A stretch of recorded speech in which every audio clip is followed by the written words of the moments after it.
And governments have been asked to pay more attention to the plight of the blind in the society as the world marks the 2021 Braille Day. In a COVID-19 era, online learning may not be an alternative means for visually impaired persons, which they require the use of touch for communication facilities that are not readily available.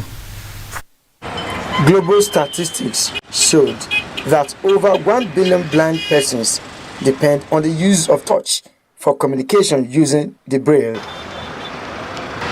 But in a society where visually impaired persons barely have access to education, how do they even begin to know how to use the Braille? It's a very disheartening situation for them. Even if they're even educated, they don't even get a place of work and jobs and all of that to keep themselves engaged.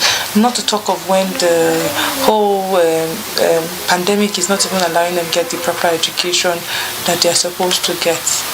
We have not really started placing premium on an inclusive learning, inclusive education, where we take care of people who need to be taken care of. It's bad enough even being a Nigerian. Is tough being a Nigerian and living in Nigeria. It is worse when you are visually impaired. They need help to get by. They need help even in the terms of the learning. Now, how do you teach, for instance, where you say, okay, let's lock down, let's do online learning? What facilities are even available again to do that?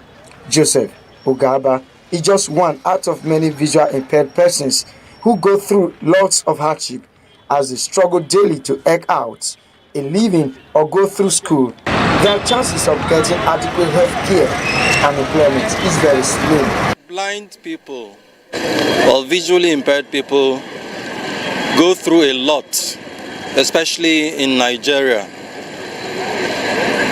I personally went through a lot before I finally succeeded in getting educated. The World Braille Day is observed to create awareness about the importance of using Braille as a means of communication for the blind and partially sighted people. Ogie Ihimekme, AIT News, Abuja.